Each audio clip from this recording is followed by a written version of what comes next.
දැයි සුවහසක් තුවා දරුවන්ගේ ඉංග්‍රීසි දැනුම නන්නාලීමේ අරමුණින්ම නිර්මාණය කරන ලද YouTube නාලිකාව විදුපිම ඉංග්‍රීසි. අද ඔබ හමුවට එන්නේ පාඩම් පොත පාඩම් මාලාවෙන්. Today the lesson is for the students of grade 9. Here you can learn active voice, future perfect tense. The meaning of future perfect tense is කරලා තියේවි. Now go to the structure of this tense. දැන් බලන්න පුතේ මේ tense එකට අනුව කොහොමද අපි වාක්‍යයක් ගොඩනගන්න ඕනි කියලා. ඔයාලා දන්නවා English sentence එකක ප්‍රධාන තුන්දෙනෙක් ඉන්නවා. ඒ තුන්දෙනා තමයි මුලින්ම ඉන්නවා subject, ඊළඟට verb, ඊළඟට object. ඒ තුන්දෙනාව මම මෙතන රතු පාටින් මාක් කරලා තියෙනවා. ඔයාලට පේනවා. ඒතර වාක්‍යයේ ඉන්න ප්‍රධාන තුන්දෙනා subject, verb, object English sentence එක. එතකොට පුතේ මේ future perfect tense වලදී අපි ඒක future කියලා අඟවන්න උදව්වට එක්කෙනෙක් ගන්නවා. එයා තමයි will. will එක්ක අපි තව එක්කෙනෙක් ගන්නවා will have. ඒකෙන් තමයි අපි අර කරලා කියන තේරුම ගන්න have වලින්. එතකොට පුතේ subject ළඟට තමයි අපි උදව්වට ගන්න කෙනාව දාන්නේ. එතකොට අපි උදව්වට ගන්නවා will have. ඒගොල්ලන්ට අපි නමක් කියනවා කියලා ඔයාලා දන්නවා helpers කියලා. නැත්නම් helping verbs කියලා කියනවා. එහෙනම් ඔන්න subject will have ඊළඟට verb එක. verb එක අපි තියන්නේ past participle form එකේ. ඔයාලා මේ වෙනකොට past participle form ඉගෙනගෙන තියෙනවා. ඒ නිසා ඔයාලට මෙතනදී ගැටලුවක් ඇති වෙන්නේ නැහැ. verb එකේ past participle form එක. දැන් අපි write, wrote, written කිව්වොත් written කියන එක තමයි past participle form එක. ඔයාලට මතක ඇති ඒක. හරි ඊළඟට වාක්‍ය අන්තිමට තියෙනවා object. එහෙනම් පුතේ අපි මේ sentence එක හදාගන්නේ subject will have verb, verb එකේ past participle form එක ඊළඟට object. subject verb object English sentence එක අනිවාර්යයෙන්ම ඉන්න නිසා ඔයාලට මේ tense එකට අදාළ වෙන කොටස විතරක් කෙටියෙන් මතක තියාගන්න පුළුවන්. එතකොට අපි මතක තියාගන්න ඕනි මේකේ helping verb එකයි verb එක තියෙන ස්වරූපයයි විතරයි. එතකොට ඔයාලා මේ විදිහට මතක තියාගන්න මම යටින් දක්වලා තියෙනවා star mark එකක් එක්ක will have past participle form. එතකොට future perfect tense එක ලියන්න අපි පාවිච්චි කරන්න ඕනේ will have past participle form. ඒ විදිහට කෙටියෙන් ඔයාලා මතක තියාගන්න. මොකද subject verb object හැම එකම මේ පිළිවෙලට තියෙනවනේ.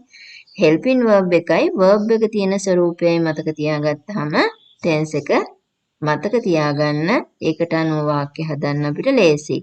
will have past participle form. future perfect tense will have past participle form. Now go to the examples, then you can understand the future perfect tense well. දැන් පුතේ බලන්න examples. එතකොට ඔයාලට future perfect tense තවත් හොඳින් අවබෝධ වෙයි. මේකේ මම සිංහලෙන් වාක්‍ය ලියලා තියෙනවා යටින් බලන්න. පළවෙනි එකේ සිංහල වාක්‍ය තමයි ඔවුන් ක්‍රිකට් සෙල්ලම් කරලා තියේවි. එතකොට මේකේ ඔවුන් කියන්න අපි they කියලා අරන් තියෙනවා.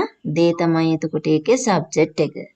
ඊළඟට helping verb එක will have සෙල්ලම් කරලා අපි කිව්වා verb එක ගන්න past participle form එක කියලා. එතකොට play එකේ play play කියන එකේ past participle form අපි හදාගන්නේ ed එකතු කරලා. ඒ නිසා played කියලා ලියනවා. එතකොට played cricket. They will have played cricket. ඊළඟ එක බලන්න she will have passed the exam. ඇය විභාගයේ සමත් වෙලා තියේවි.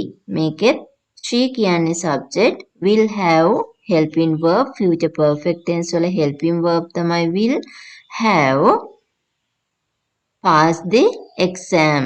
ඊළඟට pass pass ඒකේ past participle form එක හදාගන්නේ අපි ed එකතු කරලා.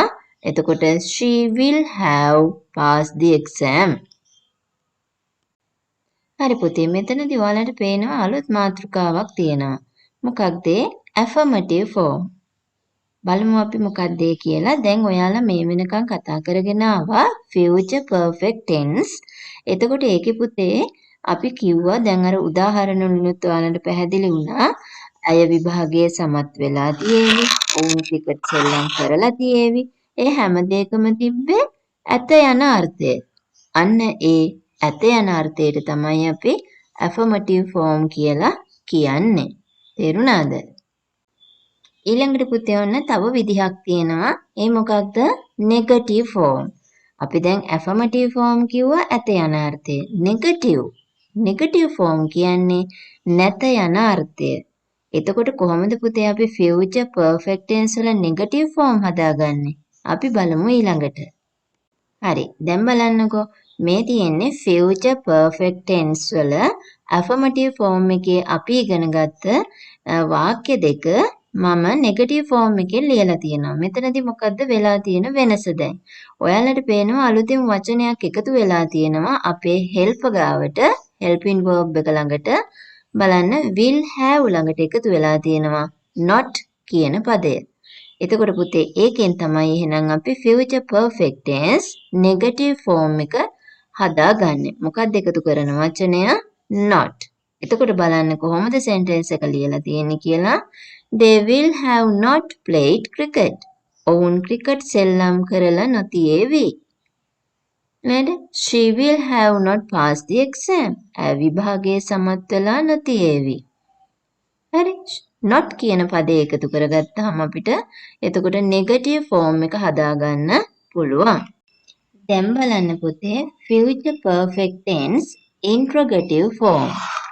මොකක්ද මේ interrogative form එක කියලා කියන්නේ? ඒ කියන්නේ පුතේ ප්‍රශ්නවාචී ස්වරූපය. මේකේ හරිම ලේසි අපි කරන්න ඕනි will කියන word එක ඉස්සරහට අරගෙන sentence එකේ ඉතුරු කොටස් ටික එහෙමම ලියලා අගට question mark එක දාන එක තමයි අපි මේකේ ලියද්දි අපි කරන්නේ. Go to the examples. යන්න උදාහරණ වලට ඔන්න අපි will ඉස්සරහට අරන් තියෙනවා. ඉතුරු ටිකේ වෙනසක් නැහැ. ඒ විදිහමයි will ඉස්සරහට ගත්තාම හැබැයි will වල W අකුර capital වෙන්න ඕනි. මොකද sentence එකේ මුල නිසා. හරි. බලන්න ඔන්න will they have played cricket? will මුලට ගත්තා විතරයි. හරි. ඔවුන් ක්‍රිකට් සෙල්ලම් කරලා තියේවිද? ඊළඟට will she have passed the exam? ඇය විභාගය සමත් වෙලා තියේවිද? will මුලට ගන්නවා. ඊටු ටික එහෙමම ලියනවා. හරි. තව එකක් මතක තියාගන්න දැන් will වල W අකුර කැපිටල් කරනවා වගේම දැන් අපි කලින් ලියද්දි they වල T කැපිටල් ලිව්වා, she වල S කැපිටල් ලිව්වා. ඒවා මෙතනදී simple වෙන්න ඕන වාක්‍යයේ මැද්ද නිසා.